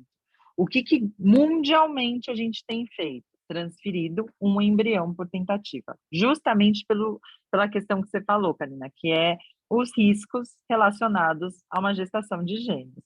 É a nossa maior preocupação, porque aumenta o risco de prematuridade, aumenta o risco de parto prematuro, e parto prematuro está relacionado a déficit neurológico, então uma questão neurológica importante, que a gente às vezes só descobre depois, né, com o desenvolvimento da criança.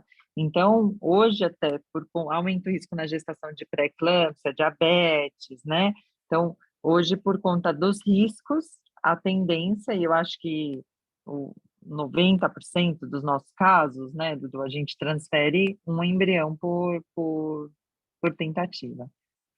O problema são os riscos obstétricos, né? Eu estava grávida de gêmeos, eu não tinha biópsia, eu não fui indicado a biópsia embrionária, porque a minha doadora era muito jovem, e eu botei 2, né, embriões e fiquei grávida de gêmeos, só que um não se desenvolveu, tive um sangramento bem forte, assim, e aí ficou meu rico, né? Graças a Deus aí, grudadinho. Era um casal, né, de gêmeos, e eu fiquei arrasada, mas é isso, né? A gente ficou muito feliz que o rico permaneceu lá, porque dá um susto, né? Quando a gente sangra, meu Deus, é uma coisa assim surreal, né? Eu me lembro que eu estava em Gramado, na Serra Gaúcha, a trabalho, vim de Uber com a minha cliente, e a gente saiu de lá aos prantos, fomos direto para o hospital fazer a ultrassom, e até ver que estava ali o coraçãozinho do Henrico, e o outro estava bem fraquinho, assim, sabe? Daí, no outro dia, eu repeti a ultrassom e já não estava mais lá o saquinho gestacional. Foi bem no começo, eu estava com 8 semanas, 9, uma coisa assim. Mas a gente vive esse luto também, né? Não deixa de ser um luto, é bem difícil, assim. E eu tenho uma pergunta aqui, ó. Mas antes de fazer a pergunta, eu queria falar só uma coisa para a Patrícia, que fez essa pergunta do bebê, como é que seria. Às vezes, Paty, a gente idealiza muito, né? E faz parte, a gente idealiza, é o filho ideal, né? Que a gente já falou com as psicólogas. Mas aí a gente nasce esse filho e a cara do pai, que nem o Henrico. A cara do pai. Tudo bem que a epigenética gritou lá em casa, ele tem meus hábitos alimentares, eu já falei 10 vezes isso aqui, nos outros... Em tudo que é lugar eu falo, né? A epigenética gritou lá em casa, mas é a cara do Pedro. Tem até o furinho no queixo aqui. Então, gente, se o teu marido é branco, cabelo castanho, olhos verdes, provavelmente ele vai nascer parecido com o teu marido, entende? Mesmo que você pegue uma doadora similar a você, a chance é muito grande, né? E às vezes a gente tem aí, né, pais biológicos, mães biológicas, que a filha ou o filho não tem absolutamente nada. Eu tenho uma amiga que ela é bem morena, assim, meio índia, que nem você, Patrícia. e o filho é loiro de olho azul igual o pai, bem gringo aqui, da Serra Gaúcha. E aí ela sai com a criança, acha que ela é babá. Ah, mas e tu é babá desse alemão aí, desse galego? Não, eu sou mãe. E ela é com óvulos próprios, entende? E a gente ri que se mata, porque ela disse, o Henrique é mais parecido contigo do que o meu filho, guria. Então, assim, é tudo, é uma questão de ponto de vista. Não é verdade? Eu tenho uma pergunta aqui, ó. Na vida bem-vinda, é sempre indicado que seja transferência a fresco, no caso de ovo-recepção e ovo-doação compartilhada? Isso é uma dúvida muito frequente sobre a transferência a fresco ou com congelamento, né? Congelados. Sempre é uma palavra muito forte, né? Sempre e nunca. Então, sempre é muito forte, né? A transferência de óvulos a fresco é uma coisa muito comum. Eu não sei se é esse bem o ponto que ela quis dizer, né? A gente geralmente a pergunta talvez que seja mais comum é se o óvulo congelado ou se é o óvulo fresco, né? Então existem essas duas possibilidades. Então a gente sim tem uma boa experiência com os óvulos congelados, né, com a taxa semelhante aos óvulos frescos, né? Em casos de coincidência de tempo, ou sei lá, porque a gente já fez antes tratamentos com óvulos congelados, em alguns casos a gente faz o óvulos frescos. O que é o óvulo fresco? Na hora que a doadora faz a coleta de óvulos, a gente já no dia da coleta fertiliza, né? Junta o sêmen com o espermatozoide com o óvulo, né? Então isso é usar o óvulo fresco. E quando a gente usa o banco, os óvulos estão lá congelados, né? No dia a gente marca o descongelamento desses óvulos e no mesmo dia você faz a coleta seminal e aí no mesmo dia faz a fertilização, né? Então, no primeiro caso, né, no caso do óvulo fresco, você pode fazer a transferência do embrião a fresco, mas nesse caso você tem que sincronizar os ciclos, é bem mais difícil a logística, ou você pode congelar o embrião e depois fazer o embrião congelado. Em geral, quando o óvulo está congelado, a gente faz a fertilização, cria o embrião e a transferência a fresco, porque a gente precisa só sincronizar o preparo endometrial de quem está recebendo o óvulo, né? Então é mais tranquilo. Nesse segundo caso... Podem perguntar, que eu acho que isso aí existe muita dúvida. Então, o primeiro ponto é o óvulo, se é congelado ou fresco, e o segundo é o embrião, se é congelado ou fresco, né? Então, as duas possibilidades são factíveis e, assim, não vejo grande diferença em termos de taxas e coisas assim. Então, O descongelamento de um embrião, ele corre riscos de muitos danos? Isso é uma outra pergunta muito frequente que eu recebo. eu não entendi o começo da pergunta, Karina. Descongelar, a gente fica muito na dúvida, né? Fresco e não, até porque tu falasse uma coisa, tem que estar tudo no tempo certo, né? E tal. Mas quando você vai de novo descongelar, tipo assim, mais de uma vez, né? mais de uma vez, o descongelamento ele sofre danos. Dá para perder um embrião, por exemplo? A gente morre de medo de perder um embrião no descongelamento. Eu acho que essa é uma belíssima dúvida, é a mesma dúvida que a gente tem na biópsia também, né? Se a biópsia tem algum problema. Em termos de taxas, a gente não vê isso nos trabalhos, né? Mas eu pessoalmente acho que a coisa depende muito também do laboratório, né?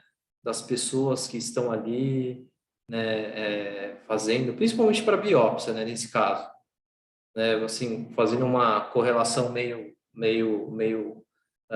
por cima, né? A biópsia é quando você tira algumas células do embrião né? E aí essas células podem ser submetidas à análise genética. Então, sempre que você vai fazer a análise genética do embrião, você precisa tirar algumas células.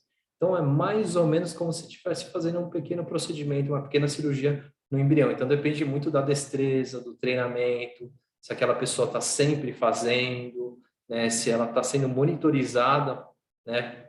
Vendo as taxas que tá tendo no laboratório. Então, a mesma coisa para os congelamentos, né? Hoje, a eficácia do congelamento de embriões é perto de 98, 99%. Significa que você pega o embrião, congela e descongela e ele está lá. 70% tá. É muito eficaz o processo, né? Eu poderia complementar é que risco sempre existe, né? O que o doutor Eduardo falou, ter uma equipe técnica treinada e especializada principalmente em biópsia embrionária é muito importante, porque existe sim o risco desse embriãozinho ele se degenerar depois da biópsia. Você recongela ele, na hora do descongelamento ele degenerar? Sim, mas se você está numa clínica com um laboratório, com pessoal treinado, qualificado, os riscos são mínimos, assim como para o sêmen também. A gente já tem na literatura que diz que depois do descongelamento, o espermatozoide ali, a gente recupera pelo menos 50% dos espermatozoides, né, que estavam congelados. O que a gente perde não é o espermatozoide que morre, ele diminui a sua motilidade. E a gente tem também as taxas de recuperação boa, de congelamento e descongelamento. Então, todos os gametas, seja óvulo ou espermatozoide, eles têm os riscos, mas tem que saber qual que é a qualificação desse profissional que está fazendo esse procedimento. E as técnicas hoje de congelamento e vitrificação de óvulos, elas são muito eficazes, são muito evoluídas e confiáveis. Não, é bem isso. A gente tem que nem eu falo sempre, é difícil achar uma clínica ideal, mas a gente precisa ser criteriosos. A gente precisa saber, nas lives que eu faço por dentro dessa clínica, eu falo de laboratório, assistam todas, pessoal. Estão tudo no YouTube, que eu nem eu falei e tal. Eu sempre faço as mesmas perguntas, a gente precisa ter um critério, a gente precisa saber sobre o laboratório de FIV, dessa clínica, a gente precisa saber sobre testes genéticos, como é que funcionam os tratamentos, principalmente a ovo-doação, que a maioria que me procura é atrás da ovo-doação. Mas falando em embrião-doação, que tem uma pergunta aqui também, se na Vida Bem-vinda existe embrião-doação assim, disponível com uma certa facilidade, porque a gente já sabe que os casais geralmente não se desprendem dos embriõezinhos excedentes, né? A gente tem, a maioria das pessoas, uma certa dificuldade, a maioria delas dos casais acham que estão doando filhos. Então, como é que é a embrião-doação na Vida Bem-vinda? Vocês têm, costumam fazer? É raro? Sabe que eu tenho casais que doam, sim, e eu tenho Graças a vários Deus! casais que engravidam, às vezes, de gêmeos. Eu tive um casal que engravidou de gêmeos, e aí os bebês acho que eram muito pentelhinhos, e aí eles doaram, sei lá, 6 embriões, e e eu tive um outro casal que eles engravidaram a primeira vez pela fertilização in vitro e a segunda vez naturalmente, porque ele era fator masculino, ela era jovem, ele fez até vasectomia, porque ele acompanhava com o Bruno, que é o Andro lá da clínica, e melhorou tudo, começou a fazer atividade física, emagrecer, reduzir álcool, nananã. Depois que engravidou pela filha, a gente não ficou pedindo espermograma, né? Deve ter melhorado muito, eles engravidaram naturalmente. E esse casal também foi um casal que doou embriões. Então, a gente tem casais, sim, que doam. Muito depende do perfil também. Mas acho que a média de tempo deve estar uns 6 meses, né, Dudu, de embrião doado. Depende bastante do perfil também, né? Eu acho que a média está um pouco menor. Eu diria algo em torno de 2 a 4 meses. Então tem vários casais que doam mesmo. Que maravilha de notícia isso, gente. Tem, felizmente, a gente tem uma taxa. Que sonho. Acho que Então, é bem bacana isso. É bem bacana. é uma excelente notícia, assim, eu não sabia. que a embriodoação, no caso, lá na Vida Bem-vinda, estava assim, com uma espera bem pequena, porque geralmente a gente vê essa resistência nos casais, enfim. Agora, recentemente, eu tenho um casal que está aqui conosco até, que estão fazendo, né? É o do Ninho Solidário, o primeiro casal. E eles tiveram, acho que a doadora era jovem, não sei o quê. Agora, eu vou até chamar eles numa webinar para eles falarem com vocês, pessoal, famílias. Mas eles agora falaram para mim, Karina, a gente teve um monte de embriões, a gente está com um monte de embriões e tal. Queremos, se tudo der certo na primeira tentativa, ter o nosso filho e depois a gente vai doar todos, né? Então a gente está a gente tem esse desejo, né? Que cada vez mais as pessoas entendam, né? Que a gente não doa filhos, gente, a gente doa amor, né? E a gente foi ajudado, então vamos ajudar também, mas isso é uma conscientização, né? Enfim, tem uma moça aqui, a Patrícia, que falou uma frase linda aqui: optar pela ovodoação quando só existe essa opção é optar pela própria maternidade, né? Uma coisa bem bacana, assim, que a Patrícia falou, porque é totalmente verdade, né? Se a gente só tem essa opção, vamos nos agarrar nela e olhar ela com olhos de gratidão, se for o caso, né? Senão as coisas se tornam um pouquinho mais difíceis, né? Agora, como tem gente assim que me procura que tem um problema de religião, pessoal. Religião, né? Esses dias, Fernanda, eu tive um caso, tu não vai acreditar, mas isso aconteceu de fato. Ela disse para mim, eu fui conversar com um padre, né? E ele não me aconselhou adquirir uma amostra de sêmen para o meu marido, que não vai ser nosso filho. Então, eu tô com isso na minha cabeça. E aí, cada vez que isso veio na minha cabeça, eu não consigo ir adiante, tu entende? E ela não fez, ela não vai fazer, porque a Isso é religião comum. católica, no caso dela, Sim. fez com que isso fosse uma barreira. Exato, até para exames. Então, assim, se o casal está buscando investigar a fertilidade, para fazer o exame espermograma não pode. Então, isso aí é uma barreira enorme. A gente tem alguns pacientes que vão estendendo isso por meses para fazer o exame porque não é permitido. A religião não permite. Né? Então, eu não posso usar um preservativo. A gente tem um preservativo atóxico que, por relação sexual, você consegue colher o sêmen. Esse preservativo, ele é especial, ele é atóxico, ele não vai matar os espermatozoides. Mesmo assim, Fernanda, com o preservativo a gente não pode. Eu vou ter que furar o preservativo. Não, não pode. Então, eles querem cortar um pedacinho do preservativo, porque aí sim, eles não estão fazendo a contracepção, sabe? É bem difícil. Tem várias Devido à barreiras, religião. né? Tem várias Muitas. barreiras. Uma delas é a barreira, quando se trata de religião, tem a barreira financeira, né, pessoal? Que a gente bem sabe quanto difícil é dar continuidade a esse sonho, por questões de grana mesmo, né? Muitas vezes a gente tem uma possibilidade aí para fazer uma vez, a gente se esforça para fazer duas vezes, mas aí a gente não tem mais de onde tirar para uma terceira vez. E se precisar de uma quarta, então a gente tem que... Hoje, graças a Deus, existe financiamento para FIV, né? Que também na minha época não tinha, então é uma possibilidade real, que eu digo. Tem uma empresa que está na nossa plataforma, na parte de serviços, a Families, que tem parceria com várias clínicas. Esse dinheiro vocês tiram, fazem uma simulação gratuita, tem o lives também com o dono, o Luiz, que vocês podem entender melhor, senão eu boto ali no nosso grupo, se vocês quiserem. Mas esse dinheiro vai direto para a clínica. Por exemplo, eu vou precisar fazer isso, isso, aquilo. Então, esse dinheiro não vai para a tua conta. Esse dinheiro vai para... Então, são alternativas que a gente tem para vencer essas barreiras, né?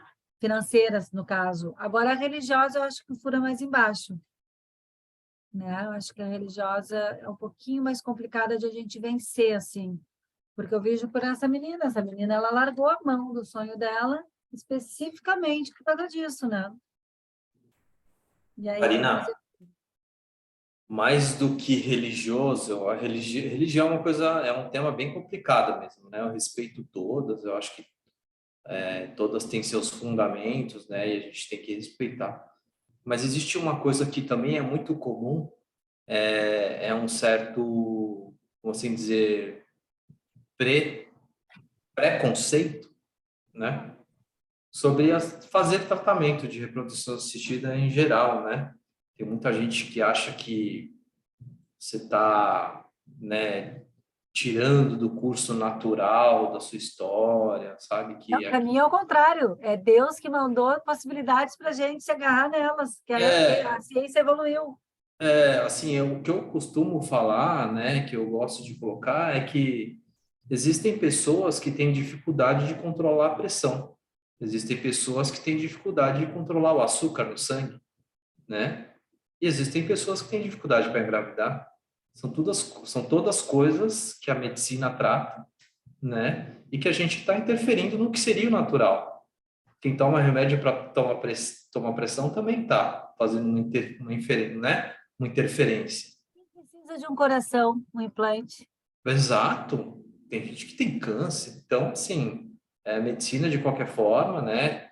Claro, tem suas diferenças, mas, né, é medicina, né? São São pontos de doenças, vista. são dificuldades, e aí não tem problema, né? A gente não pode julgar nada nem ninguém, mas, por exemplo, tem Exato. uma tentante aqui que disse assim: o padre me disse que eu também estaria pecando se quisesse partir para a alva doação. Segundo ele, já que eu não pude ser mãe naturalmente, essa é a vontade de Deus. E pronto. Né? E aí ela respondeu: pois é, isso que a gente está falando agora. E se você tem um câncer, não deveria se tratar, né? Tratar, e as pessoas que precisam de cirurgia também não ia deixar tudo na vontade de Deus. Então, assim, ninguém vai falar de religião aqui, cada um tem as suas crenças, sua religião, mas é isso. Se a gente tem uma vontade e um sonho, e a gente tem a nosso favor, que há 45 anos atrás a gente não tinha, né, com uma idade avançada, por exemplo, no meu caso, eu não ia ter sido mãe, né?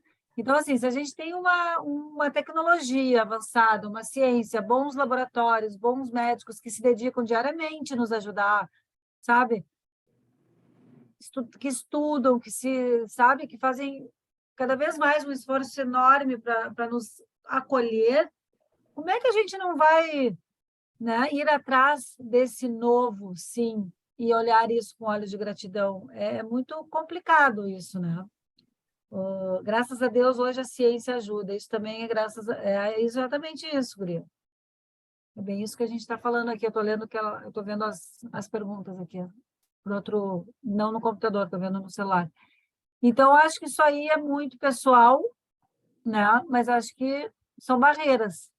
E eu acho que também a parte emocional, que a gente começou gerando amor com as psicólogas, pode ajudar bastante também, né? Aí a gente tem um auxílio externo, sem julgamento também, né? Com A Juliana certeza. Tifalni, famílias, ela estaria aqui conosco, mas ela teve um atendimento bem na hora. A Juliana estava conosco na terça-feira passada, né, no Gerando Amor, que a gente estreou, e quando eu apresentei ela, lembra que eu falei que ela era da Vida Bem-vinda, ela era para estar aqui conosco, mas hoje ela não conseguiu entrar, falou comigo de tarde. Ela me mandou mensagem também, falou que adorou É? participar do webinar na terça, Eu adoro o que foi um trabalho dela. sucesso. E acho que até uma coisa interessante para o pessoal que está aí com a gente é que esses grupos que a Juliana faz são grupos abertos. Não são só para pacientes da clínica, eles são abertos para quem quiser participar, né, desses grupos, né, de tentantes. Gratuitos, é muito legal. Não Exatamente. precisa ser paciente da clínica, e Isso é tem um bom falar. grupo, de parentalidades plurais, que aí é muito legal também. A da Alva Doação é segunda-feira e da Plural acho que é quinta, se eu não me engano. Mas são Então, muito bons. Eu já participei. agora vai ser tudo de segunda.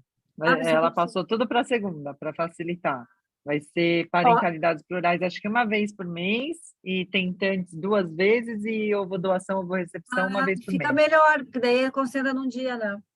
Tem três perguntas mais, tá? Se permitir perguntar, existe alguma recomendação de preparação do esperma, Fernanda?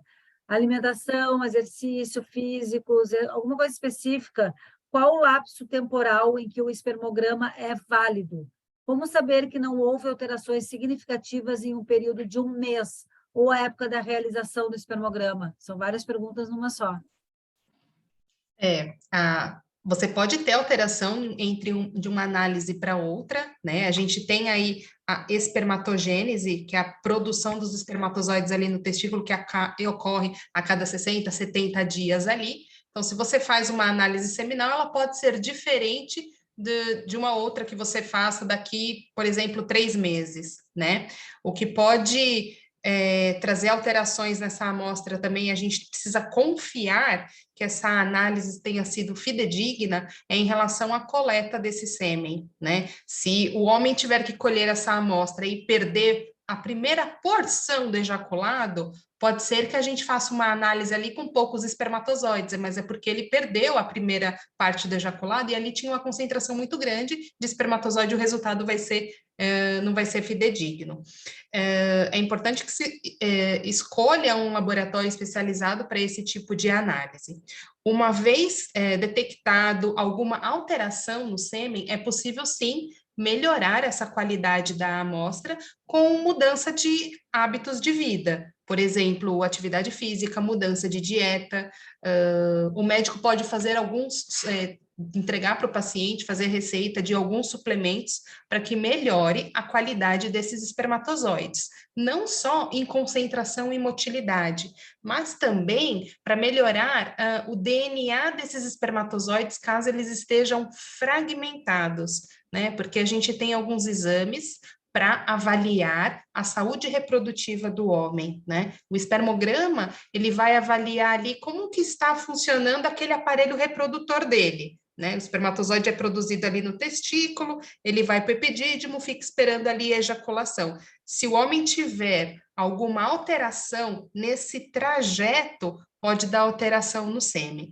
E o espermograma, ele vai avaliar se tem espermatozoide ou não, quantos estão se movendo, se eles têm muitos espermatozoides parados, mas ele não vai avaliar a qualidade do DNA desse espermatozoide, né? Então, o DNA do espermatozoide que fica ali na cabeça dele pode conter algum DNA pode estar fragmentado. Esse espermatozoide com um DNA fragmentado, ele não vai conseguir fertilizar o óvulo de uma maneira efetiva. E se fertilizar esse óvulo, pode ser que não desenvolva um embrião de boa qualidade. E se esse embriãozinho implantar lá dentro do endométrio, essa paciente ela pode abortar, né? Então, não é só avaliar em quantidade, qualidade e morfologia desses espermatozoides, tem que ser avaliado o DNA também. Por exemplo, paciente diabético, eles têm um alto índice de DNA fragmentado desses espermatozoides, então precisa de um tratamento mais específico. Então, no geral, atividade física não é que a gente fala da boca para fora, vai fazer atividade física, melhora a sua alimentação, porque é fato, melhorando a qualidade de vida, o estilo de vida, a alimentação, com suplementação, a gente consegue observar a melhora na qualidade do sêmen, sim, desse paciente. E conseguem até gestação natural depois. Muito boas essas perguntas aqui que ela fez, muito boa. Tem a outra pergunta aqui, se eu fui receptora de óvulo, depois que a gente falou sobre isso, mas vamos lá. Se eu fui receptora de óvulos, depois que eu conseguir engravidar e ter os meus bebês, eu posso doar os embriões excedentes? Sim, pode doar teus embriões e deve, não pode, mas deve. A gente está aí falando muito sobre isso, porque muitas famílias vão se beneficiar, né? Com esse ato de amor ao próximo. Tem uma outra pergunta aqui, ó. Padrão. O padrão, depois que a gente falou sobre a transferência de um embrião único, então o padrão é colocar um embrião mesmo sem biópsia. Essa tal da biópsia é uma assombração na nossa vida. Pode falar, Larissa. No geral, sim. A maior parte das transferências a gente transfere um embrião por vez. Sabe por quê? Hoje a gente recomenda a biópsia para pacientes com mais de 38 anos, globalmente, né? Não a gente só Vida Bem-vinda, mas globalmente a indicação é essa, pelo risco de ter o embrião alterado. Então, para as pacientes mais jovens, a tendência é transferir um. Você sabe, Karina, que muita gente pensa que transferindo 2 embriões, você vai multiplicando as chances de gravidez. Então, se eu vou transferir 2, 3, 4... Eu pensava, tá? É isso que passa, e assim, é um pensamento lógico, né? Você pensar, tá bom, com um embrião eu vou ter 30%, 40% de chance de gravidez, dependendo da qualidade, se eu colocar 2, eu vou ter 70% de chance. Não, você aumenta ali entre 3% a 8% as chances. Agora, tem um estudo muito legal que eles fizeram, que eles compararam as mulheres que transferiram os 2 embriões de mesma qualidade e idade e transferiram um embrião, não engravidou, transferiu outro embrião. A chance cumulativa de 2 transferências, se eu tenho só 2 embriões, ela é muito maior, principalmente quando é biopsiado, do que se eu transferir os 2 juntos. Então, compensa mais transferir um, não engravidou, prepara, investiga, faz alguma coisa, né? Às vezes muda protocolo e transfere o outro, que a chance de gravidez é maior do que transferir os 2 juntos. Eu sei bem sobre essa insegurança, porque eu pensava assim, mas como que eu vou vir até onde eu vim, com a ajuda de 200 pessoas, que eu tive uma rede, eu construí, né, uma rede de amor para nos ajudar, porque eu já não tinha mais dinheiro para nada. Maria, como é que eu vou botar só um embrião? Não vou botar só um embrião. Eu bati o pé, assim.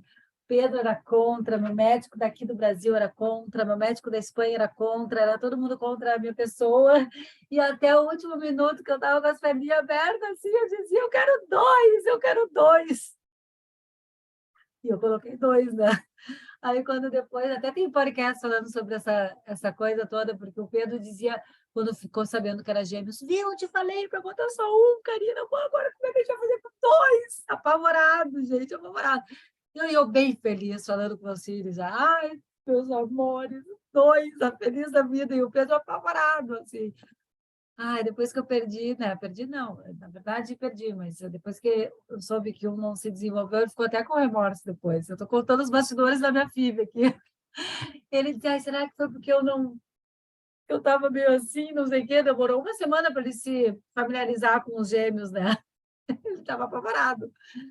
Mas, enfim, são coisas que a gente olha para trás, né, gente? A gente está no final do nosso webinar, falta 7 minutos para acabar, mas a gente olha para trás e vê que tudo valeu a pena, sabe? Que tudo passa, que depois que a gente tem esse bebê em casa, a gente pode, sabe, poder ter esse propósito que eu estou aqui com vocês, para poder ajudar a encurtar caminhadas, dar voz, né, para todas as formas de gerar amor, como eu falo sempre, todos os perfis de famílias, e dizer para vocês que realmente não desistam. Eu não vou deixar ninguém que está aqui comigo no Virando Amor desistir. Para isso, a gente está fazendo 22 webinários, tem um sozinha comigo, que a gente vai só nós conversar, porque eu vou encaminhar todo mundo, que nem eu faço no Ninho Solidário, só um casal ganha. Enfim, esse ano agora passado foram 2. Mas eu sempre dou um acolhimento para quem não ganhou o Ninho Solidário. Da época de óvulos próprios, eu não ganhei, tá, mas então vamos ver qual é o teu... Quantos anos tu tem? Eu tenho 25. Então, quem sabe a gente não te encaminha para ser doadora, porque tu deve ter um perfil para ser uma boa doadora. Não é porque tu não ganhou que tu vai ser desamparada. Vamos lá, eu encaminhei, acho que 60 mil pessoas perto das regiões deles, para poder, sabe?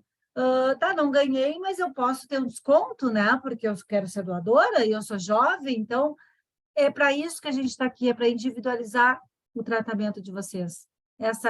Esses webinários são maravilhosos para vocês terem essa troca com pessoas que realmente podem nos ajudar, vai nos esclarecer, tirar nossas dúvidas.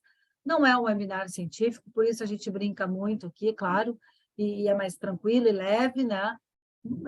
De ex-tentante para vocês tentantes.